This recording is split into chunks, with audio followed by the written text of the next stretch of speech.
Para que los árboles puedan llevar a cabo la fotosíntesis y así puedan mantener su salud en general, el agua y los nutrientes necesitan moverse por todo el árbol, incluso contra la gravedad. ¿Cómo una planta puede lograr esto sin un órgano como lo es el corazón, que bombea líquidos? Como veremos, el agua se extrae desde las raíces hacia las hojas a través de un proceso llamado transpiración.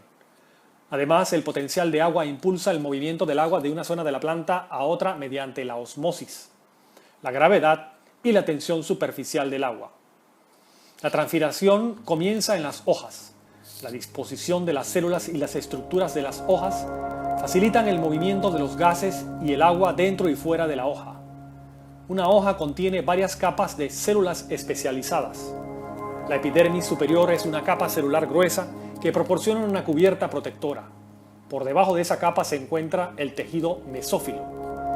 Las células de la capa mesofílica de la empalizada son sitios para la fotosíntesis y la secreción, así como para el almacenamiento de alimentos y agua.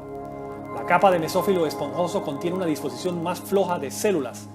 Los espacios entre las células ayudan en el intercambio de gases y el paso del vapor de agua de las hojas. A lo largo del tejido epidérmico inferior se encuentran estomas, que son aberturas microscópicas flanqueadas por células guardianes.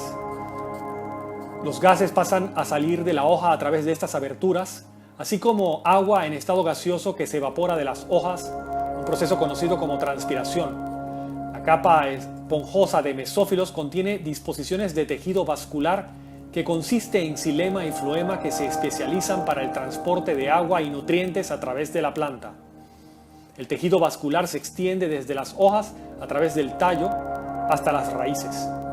El agua es transportada en el xilema desde las raíces si el potencial hídrico es mayor, hasta las hojas si el potencial hídrico es menor.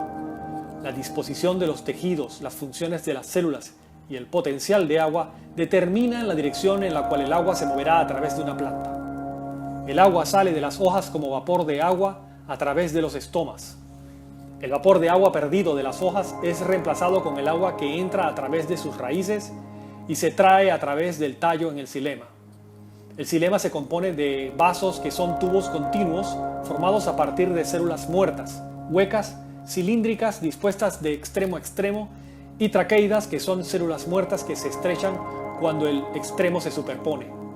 Esta disposición y la naturaleza polar de las moléculas de agua permiten que el agua pase de una corriente ininterrumpida a través del xilema desde las raíces hasta el interior de las hojas. La adhesión es la atracción de moléculas de agua a una superficie, como la pared del xilema. La cohesión es el enlace de hidrógeno entre moléculas de agua. Juntas, la adhesión y la cohesión permiten que el agua se mueva a través del xilema en una corriente continua de las raíces a través del tallo, para reemplazar el agua perdida de las hojas a través de los estomas. El agua entra en la planta a través de las células epidérmicas de las raíces y viaja al xilema. El potencial de agua en las células de las raíces aumenta cuando las bombas Sim-Porter en la membrana plasmática permiten que los protones pasen a la célula, bajando su gradiente de concentración. Estas bombas acoplan el transporte de protones con el transporte de minerales y otros solutos dentro de la célula. El agua entra en la célula impulsada por la osmosis.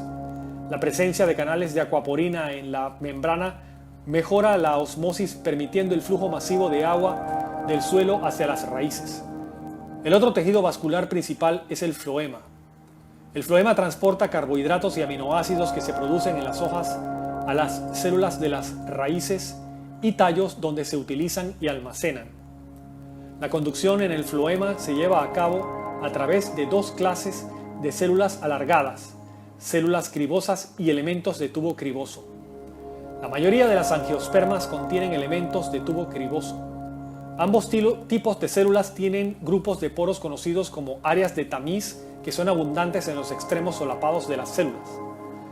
Estas estructuras ayudan en el movimiento de los carbohidratos, como la sacarosa, que se fabrican en las hojas y se llevan en el floema a través de la planta, un proceso llamado translocación. La presión de turgencia aumenta en los elementos de tubo criboso a medida que la sacarosa de las células circundantes es llevada al floema a través del transporte activo. El agua entra entonces en el floema del xilema por osmosis, que impulsa el transporte de carbohidratos en el floema.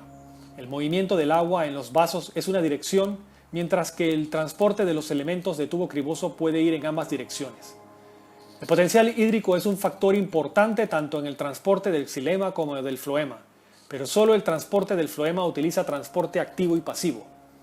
Nuestro corazón bombea sangre a través de nuestros cuerpos para proporcionar nutrientes y agua a nuestras células.